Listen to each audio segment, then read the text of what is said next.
Hoje é aniversário do canal e eu vou trazer aqui hoje para comemorar o aniversário do canal. Eu vou trazer aqui para vocês, tirando a dúvida dos seguidores aqui do canal, tá? Os seguidores vira e mexe mandam algumas perguntas aí e hoje eu vou responder aqui a pergunta, como ele mesmo se intitula, de pai do Enzo, tá? Só para contextualizar, ele comentou aqui num vídeo onde eu falei sobre a minha carteira e como eu ganho dinheiro com fundos imobiliários e ações, tá?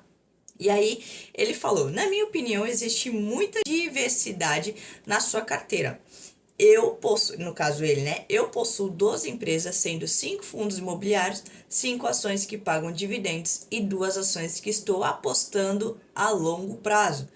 Minha pergunta é: por que você possui tantos fundos imobiliários, visto que os principais possuem boas métricas, pagam bem e possuem muito potencial de valorização?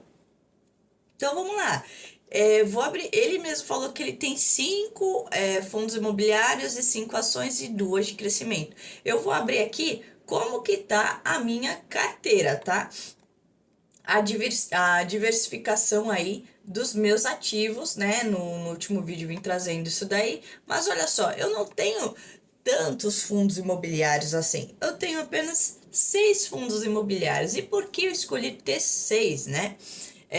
Eu tenho aí 6 fundos imobiliários, 6 ações, aqui tá 7, né? Mas 2 são aqui da Taesa, que uma eu comprei no código TAE4 e no outro no código TAE3, tá?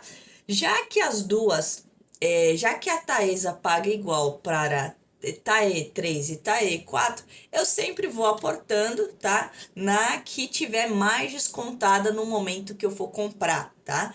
Já mostrei como eu faço aqui no canal. Se você quiser que eu traga esse vídeo novamente, deixa aqui nos comentários, tá? E já aproveitando, se inscreve aqui no canal e deixa o seu comentário, como o pai do Enzo deixou aqui, para que eu possa tirar aí suas dúvidas, tá bom? E já se inscreve para me ajudar no crescimento do canal. Então, bora lá. Então, eu tenho 6 fundos imobiliários e 6 ações na minha carteira, além de um ETF, tá? Americano, e um REIT, que é como se fossem os fundos imobiliários lá dos Estados Unidos, tá? Então, basicamente, eu tenho aí 14 ativos na minha carteira, tá? Ativos de renda variável, não tô contando ali onde eu invisto minha reserva de emergência, nada disso, mas que também conta aí como uma diversificação, tá? Mas eu não coloco aqui nessa tabela aqui, né, nessa planilha, né, que o Investidor 10 disponibiliza para a gente consolidar aí os nossos investimentos, né? E não é, não, eles não me pagam nem nada para fazer vídeo aqui sobre o Investidor 10. Aqui realmente eles não cobram e eu achei vantajoso e mais didático para trazer aqui para vocês no canal utilizar o Investidor 10, tá? Então ele falou que eu tenho muitos fundos imobiliários. Não tenho muitos fundos imobiliários. Tenho, escolhi ali o que eu considerei os melhores, tá? Possa ter pessoas que considerem outros melhores por questão aí de pagamento de proventos. Eu não tenho os fundos que estão pagando mais dividendos, tá? No mercado. Não, longe disso. Eu escolhi fundos que já estão consolidados, que já têm anos de mercado, que têm contratos bons, que têm inquilinos bons, que têm quantidade, uma boa quantidade de ativos, ali 20 ativos lá no portfólio, 20 imóveis, né, no caso.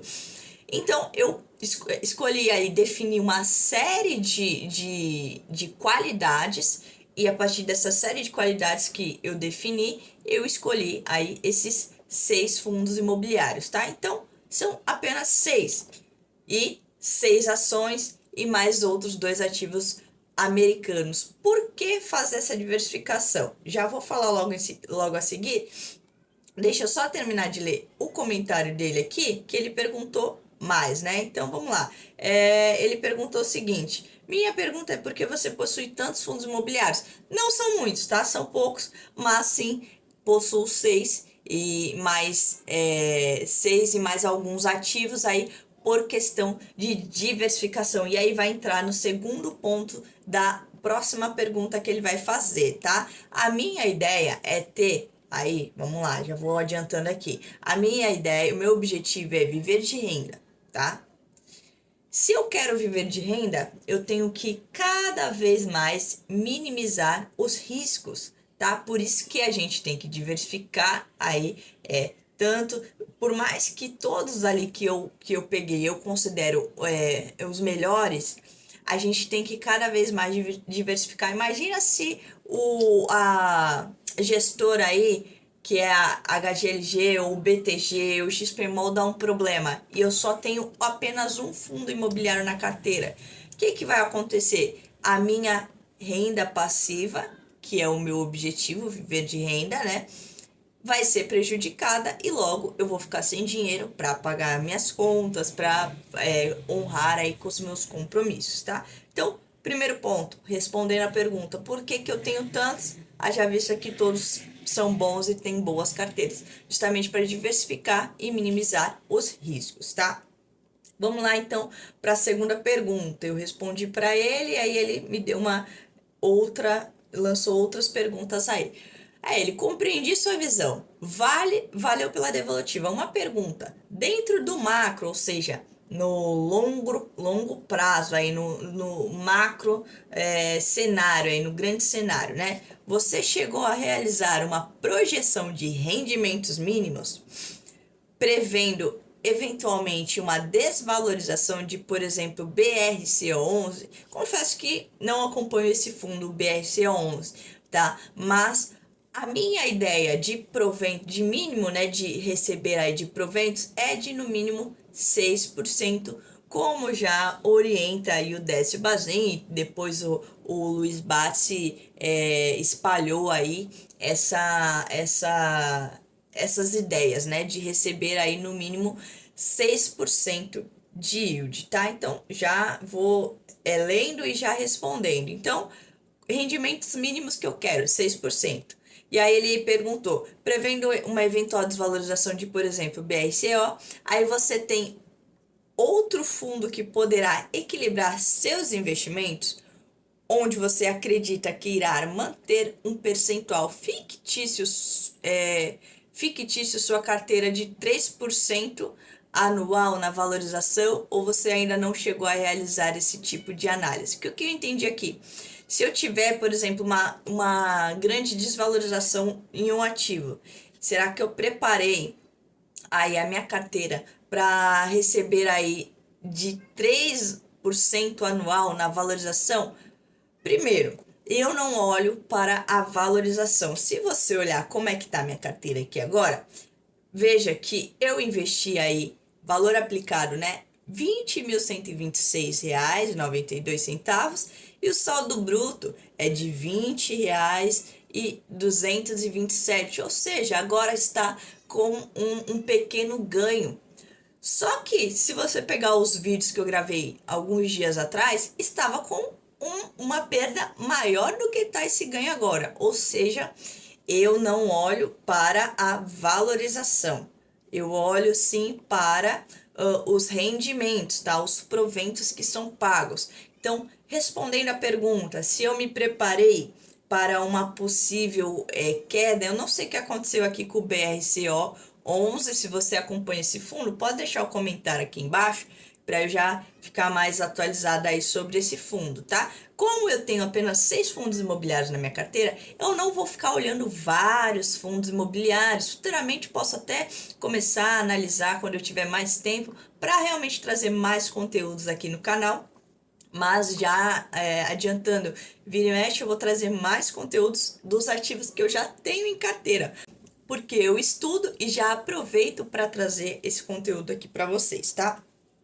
Então, respondendo a pergunta aí do pai do Enzo, como que eu me preparo aí para uma possível desvalorização, mas não gosto de usar esse termo, porque desvalorizar as ações e os fundos imobiliários vão, subir e descer porque estão dentro do cenário de renda variável.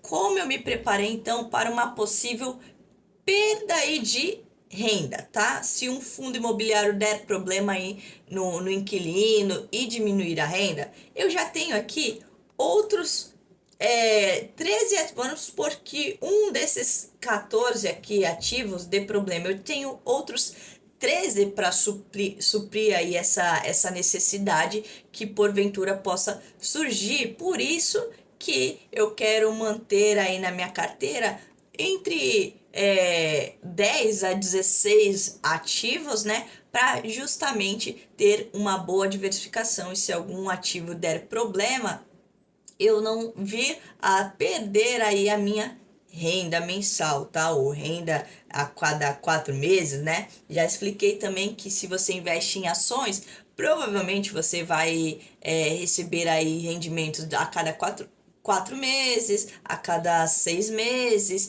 e aí você tem que separar esse dinheiro. Se você vai querer viver de renda, você vai ter que aprender a separar esse dinheiro para você não você para você conseguir realmente pagar as suas contas aí e viver com o que você receber, tá? Então, com essa diversificação, minimiza os riscos, tá? E isso não tô tirando da minha cabeça. Já tem estudos aí mostrando que 16 ativos é um número bom para você diversificar na sua carteira. E se algum deles der problema, você não vai ter aí grandes perdas. Pelo contrário, você vai ficar tranquilo, continuar recebendo a sua renda aí, tá? Então, respondendo aí a pergunta, se eu me preparei, sim, eu quero receber no mínimo 6% de yield, tá? E como eu faço, e como eu vou minimizar esse risco, é com a diversificação da minha carteira, tá? E lembrando, o mínimo que eu quero receber é 6% a princípio, tá? Por que a princípio? Porque eu estou no momento de formação de carteira. Conforme o tempo for passando e eu já tiver um rendimento mais robusto, eu provavelmente possa ser que aumente isso daqui. Eu vou exigir um pouquinho mais das empresas que eu vou ter em carteira. Pode ser que eu espere receber ali 7%, 8%. Eu vou ter dinheiro ali para poder aportar, né? Em momentos específicos. Talvez eu já tem muitos investidores que fazem isso, não compram mensalmente, porque já fizeram a sua uma boa posição aí e já recebem mensalmente um valor que dá para eles viverem. E aí, conforme vai passando o tempo, eles vão guardando dinheiro em momentos específicos. Eles vão lá e fazem aportes para receber aí 8, 9, 10%, tá? Mas lembrando que na carteira eu já tenho ativos que estão me entregando aí um dividend yield bom, tá? O que mais me importa na carteira é isso daqui, ó, ver os proventos aumentando. Ano passado comecei recebendo lá 5,58, ficou ali em 13 reais, 14, 7, aí foi aumentando, né? Passou ali pro mês onde já recebi 33 reais. Quando foi agora em fevereiro já subiu para 135 reais. E aí, ó, esse mês vou ficar aqui por volta de 80 reais de rendimento, que ainda vai cair aí dos fundos imobiliários, tá? Então, a ideia é cada vez ir aumentando mais os proventos e não apenas a valorização. Lembrando que a valorização sempre vai mudar. Vão ter tempos aí que a minha valorização pode estar aí perdendo a metade do meu patrimônio, né? Não vou estar valorizado, vou estar perdendo a metade aí, como aconteceu para todos os investidores, ou a maior parte dos investidores, na pandemia, que as ações caíram aí pela metade do preço, né? Imagina se você for ficar preocupado com a valorização, isso vai acabar te prejudicando. Como eu quero viver de renda, eu me preocupo aqui com os rendimentos, tá? Em cada vez fazer aportes mais inteligentes para receber mais rendimentos. E como eu estava dizendo, eu quero receber no mínimo mais 6% de yield. Porém, tem ativos como o Banco do Brasil, BB Seguridade, o Gari, o Fundo Imobiliário Gari 11, a Taesa, que vão me pagar aí 10% de yield, 11, 12% de yield, tá? Então, é com isso que eu me preocupo, tá? E deixa eu ver se ele colocou mais alguma coisa. Ele falou: pergunto porque eu penso sobre isso no setor de energia. Ah, essa aqui é interessante. No setor de energia, TAE 4 versus Transmissão Paulista. Taesa, muito bem. Taesa, muito bem, mas se der ruim, TRPL cobre dentro de um percentual de valorização. Então, bora lá para essa questão, tá? Ele colocou aqui Taesa versus Transmissão Paulista. Quando você pensa na sua carteira como um todo, você tem que pensar não uma ação de energia contra uma ação de energia ou uma ação de banco contra uma ação de banco. Eu não vejo isoladamente, eu olho minha carteira como um todo. Ela é pensada para se defender toda, tá? Não é um ativo de energia contra um ativo de energia ou de banco contra banco, tá? E lembrando que aqui, né, você colocou Taesa e Transmissão Paulista, ambas são tem aí o mesmo controlador, né? Que é a Isacetep, ela também é controladora de Taesa, tá? Então, se fosse pensar nessa questão de uma cobrir a outra, eu pensaria até em diversificar aí, pulando para outro controlador, tá? Iria ali para, por exemplo, uma CEMIG, tá? Mudaria até o controlador se fosse por essa questão defensiva. Que se tem o mesmo controlador, num futuro aí, ambas podem até convergir aí pensando da mesma forma, tá? Então, basicamente é isso. Eu não penso isoladamente por setor, e sim a minha carteira como um todo, eu penso ela realmente aqui para defender como uma totalidade, tá? Não penso isoladamente. Não penso isoladamente em ações, não penso isoladamente em fundos imobiliários e nem dá para ser assim, porque você, no final das contas, você tem que ver a sua valorização de todos os seus investimentos de renda variável, tá? É um defendendo o outro ali. Vão ter momentos que vai estar mais propício aí para as ações, vão ter momentos que vão estar mais propício aí para os fundos imobiliários, vai ter momentos que vai estar mais propício aí para os investimentos no exterior, tá? E assim por diante. Eu vou trazer sempre esse quadro aqui de tirar dúvida do pessoal do canal. Então, deixa o seu comentário aqui embaixo se você tem alguma dúvida sobre a minha carteira, ou se você até tem uma dúvida sobre uma possível carteira que você já tenha ou vai montar, você manda aqui que eu vou tirando as suas dúvidas à medida do possível, tá? Lembrando que meu patrimônio ainda é pouco, então eu ainda estou montando a minha carteira, ó, pensando em receber 6% de yield. Eu estou investindo aí em ativos consolidados do mercado, tá? Com um bom histórico de distribuição de proventos. Mas em breve, né, futuramente, quando o patrimônio aumentar, como eu já disse no vídeo, pode ser que eu invista em ações mais voláteis, como Petrobras, como uma Vale da vida e assim por diante, tá bom? Se você gostou desse vídeo, se inscreve aqui no canal e deixa o seu like para me ajudar no crescimento do canal. Um beijo e até o próximo vídeo. Falou, fui!